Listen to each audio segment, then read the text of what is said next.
What a weekend to celebrate Nigerian players abroad, from England to Spain to Turkey, Turkish League, and of course in Europe generally. And how about Manchester United? They are now enjoying Carrick football. They went to Emirates and defeated Arsenal 3-2. It's been long that Arsenal Football Club conceded 3 goals in a single match. And of course, Liverpool was continued as they lost to Bournemouth over the weekend. If you are joining us for the first time, please do well to follow us across all our social media platforms at Enterprise TV 7. My name is John Olasukomi. Join me and let's ride together. And of course, joining me virtually today is Dami Wealth. Dami Wealth, welcome to Sport Talk. Yeah! United fan, come on. Olasukomi, let me ask you a question. Okay, go ahead. One answer. I want just one answer from you. Okay. Are you now a Manchester United supporter or not? At all. I've been a Juventus fan since ages, so I will continue supporting Juventus. So you are a fair weather fan? Not at all. Remember what you told me the last time? Okay. You said you were only supporting United because of Cristiano Ronaldo. Yes, of course. And now that Ronaldo is no longer there, you are now a supporter of Juventus. No, I still support them. I'm not a fan of Manchester United, but I still support them. Just because Ronaldo once played for Manchester United. I love your analogy. Like, you know how to maneuver this thing. Come on, don't put me on the spot, Dami. Anyways, glory, Man United. Go, Man U. Glory, Man United. Glory, Man United. Just 2 games, so Dami, it is what it is. All right. Well, you know how we do it on Sports Talk. We always start with local football. We'll be starting with Nigerian players abroad. Victor James Osimhen made an immediate impact on his return from the 2025 African Cup of Nations, scoring in Galatasaray's 3-1 win, away win over Karagümrük in the Turkish Super League. Not just all about Victor James Osimhen. Paul Onachu was also on target. Arnold was on target. Samuel Chukweze was on target. Awoniyi ends his 348-day goal drought. Nigerian players are turning up Europe. And of course, I must say, AFCON really tell on these Nigerian players. Dami Wealth, what are your take on Nigerian players doing wonderfully well abroad? Well, this is not the first time that Nigerian players would be doing so well. I don't want to overbeat, their performances, but we all know the qualities that these guys have. Talking about Victor Osimhen, I was not expecting him to score more than a goal, but a very wonderful one for him, scoring goals. And I think he has about 50 goals. 50 goals right already, now. 6 assists in 59 appearances. That's massive. Yeah, so that's a massive record for Victor Osimhen, and no doubt about it. He deserves to be playing for the top leagues. The English Premier League in Spain, in Germany, Bundesliga, in Serie A. He deserves to be playing in the top leagues, but I know his time will come, definitely, So definitely nice one for him. And for Akol Adams, scoring a penalty, a goal is a goal, wonderful one for him. It shows his level of confidence. And it also begs the question of why wasn't he among the penalty takers against Morocco when we needed it the most? Or why wasn't even among the penalty takers against DR Congo, at the World Cup qualifiers? Because it seems we have some decent penalty takers. Victor Osimhen is one, Ademola Lookman is one, Akol Adams is one. Victor James Osimhen, Ademola Lookman. Are they good penalty takers? I don't think so. See, I disagree with you. I don't think so. Okay, now see, they might not be like your top penalty takers. Okay. Like, you can compare them to the likes of Balotelli or Bruno Fernandes or even Cristiano Ronaldo when it comes to taking penalties. But they are very good in their own right. Okay. Ademola Lookman used to be sidelined for. Don't forget that Ademola Lookman had been a penalty taker even from his days at Fulham. You know, when he was playing in England then for Fulham, for Leicester City, he was the penalty taker. You know, just that Ademola Lookman have had a tough career. You know, I remember the penalty he took then. I think he was trying to take a Panenka against, was it against Manchester City or so? And that actually cost him. You know, people really castigated him. I think it even made his club then, I think, fight for relegation or something. You know, so since then he wasn't taking penalties until Atalanta, when against his coach then, Gasperini. You know, he wanted to take a penalty, and Gasperini called him the worst penalty taker. I think he missed a penalty or something. Yes, of course. You know, and Gasperini called him names. You know, I mean, those are water under the bridge right now. But let's not forget that Ademola Lookman is actually very good in taking penalties. You could see the last one he took for Nigeria against Egypt. I mean, that shows his level of confidence. That was a good penalty. He didn't even, you know, that penalty against Egypt, he just took like 2 steps backward. All the shoutings, the booings, the goalkeeper, that was the last penalty. Another player would have been fidgeting, but Ademola Lookman wasn't fidgeting at all. He took those 2 steps backward and he played a penalty that even the goalkeeper, even if he flew like a bird, wouldn't have caught that. You understand? So that shows his level of confidence in penalty. It just needs to be, you know, encouraged. Just like Alex Iwobi as well. Alex Iwobi is if you're a player, a midfielder that you know how to throw passes, you are good in set pieces, so why can't you take penalties then? You know, what the likes of Alex Iwobi is afraid of is the backlash. You know, he doesn't want any problem. He looks like he's an easygoing, you know, person. Yeah, you hardly hear Alex Iwobi make any trouble, or maybe drinking and driving or fighting, or he doesn't do any of that. So he doesn't want any trouble. That doesn't mean he's not a good penalty taker. And for Victor Osimhen is a fantastic goal scorer. Tell me which angle that Victor Osimhen hasn't scored from. And he has been taking penalties even from Napoli. From Napoli days. Even though he wasn't their number 1 penalty taker, but he has been taking penalties then. Even at Galatasaray last season, he was one taking penalties then, you know, there. Unless sometimes he perhaps gives it to Mauro Icardi to take the penalty if Mauro Icardi is on the pitch. But Victor Osimhen is a very, very good penalty taker. So I think I'm right in a way when I say that we have penalty takers in the Super Eagles. And look at Akpo Adams as well. You know, but back to the main topic, you know, the question you asked me about Nigerian players. Samuel Chukweze as well did very well for Fulham. You know, getting the it just shows that we've got good players, we've got good attackers. You know, and the sky is only their limits. I just hope that they can be more consistent, you know, and you know, become world class at the end of the day. Because currently, as it stands, the closest to world class that we have is Victor Osimhen. Even some might tell you he's world class. To me, Victor Osimhen is world class, but you know, sometimes maybe he hasn't shown that consistency that we really need. You know, apart from the from his club side in Galatasaray, you know, I need him to be scoring fine in all cylinders. And I mean, he might not score every time, but you know, he has that talent. You know, he has it. You know, he does it every time. So for me, Victor Osimhen is the only world-class player that we have. Other players are struggling to be there, and I hope the Nigerian players can get to that level. All right, and also let's just also congratulate what is his name? Talking about Taiwo Awoniyi.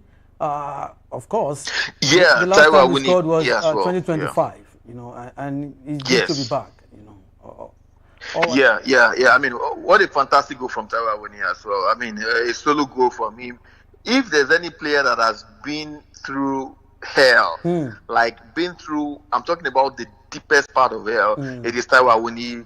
Taiwo Awoniyi has been close to dying on the pitch more than twice. You remember in Union Berlin, I think the last season before he left, he had a concussion, you know, to his head, and he was convulsing. I mean, luckily for him, the players and the referees were there to actually save him because he could have died. And then at Nottingham Forest, you remember? Too. Yeah, at Nottingham Forest, I think was it 2 seasons ago where he actually hit his head on. So I mean, he has faced death. He even went on coma, you know, so many times. But I'm happy that he's a believer in God. You look at the celebration yesterday or this weekend. He took out his boots with the sign of the cross in it. He's a very strong believer. He's a man of faith. Some people hasn't even faced half of what he faced and retired from football, or even become a shadow of themselves. But Taiwo Awoniyi is still fighting, and I hope and I pray that God continues to guide him and let him maximize that or utilize that talent that he has, because he's a very fantastic player. All right, thank you for that one, Dami Welch. Away from Super Eagles players, let's move straight to Europe. Manchester United threw the Premier League title race wide open with a pulsating 3-2 win over leaders Arsenal at the Emirates Stadium on Sunday, handing the Gunners their first home league defeat of the season in a night of high drama. Dami Welch, I know you're a United fan. You're Manchester United, 3 shots on target, 3 goals against Arsenal Football Club. Of course, Zubimendi made it easy for Manchester United. But what more can we say? Football will always be football. Carrick ball. Are you enjoying Michael Carrick ball? Dami Welch. Yes.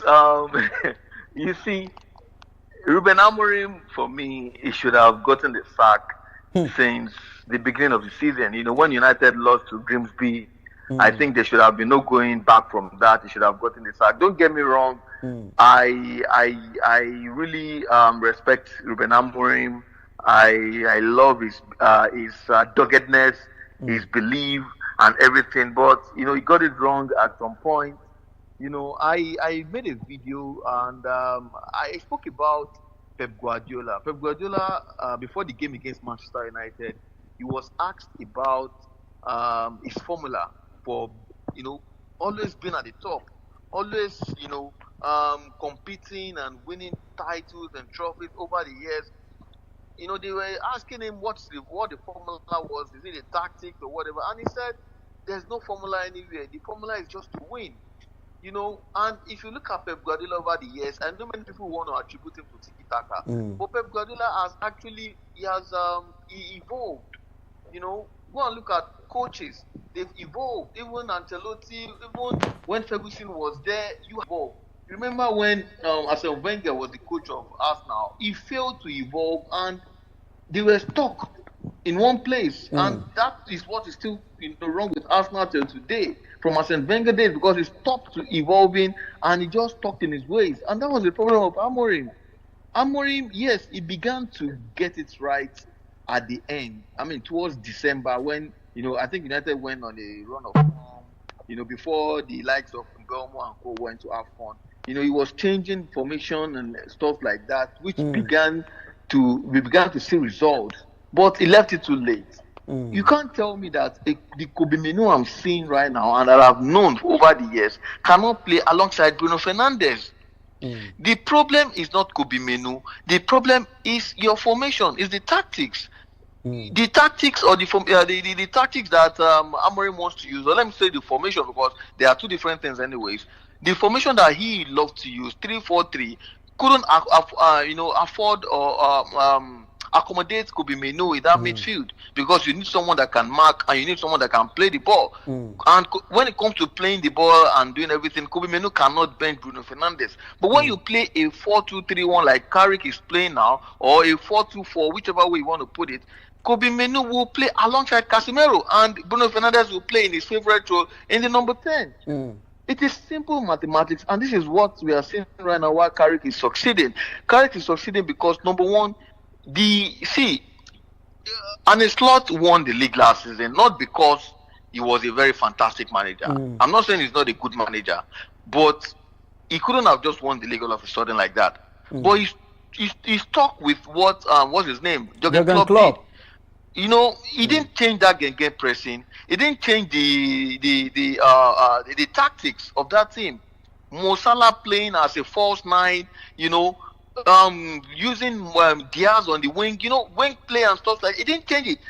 This season when he started changing it, what happened? They are failing. They lost at the weekend to Bournemouth. So that is what Carrick is doing. Carrick didn't really change much of Amorim's tactics. If you look at United nowadays, United are not playing this holding the ball, passing aimlessly or whatever. No, it's all about transition. What Ten Hag was trying to do then, 1-2 pass, and it is attack. Nobody cares about how many passes you make. Nobody cares about how many dribbles or whatever that you do. It is all about, look at Sene Lammens, the goalkeeper of United. I could count how many times that he actually passed from the back. He was launching the ball forward, but he was launching it to the players that was available. He was so that's just it. So you can talk about Carrick. Carrick is a good manager, of course, but he hasn't really changed much from Amorim. He just twitched a little, changed the formation to 4 at the back, and accommodate Kobe Menu alongside Casemiro. I was shouting it all through the season when Amorim was there. Play Kobe Menu alongside Casemiro. Kobe Menu. Now, do you know that Kobe Menu had the most distance in both United, in both City and Arsenal games? He covered the most distance. That shows you what? That shows you work rate.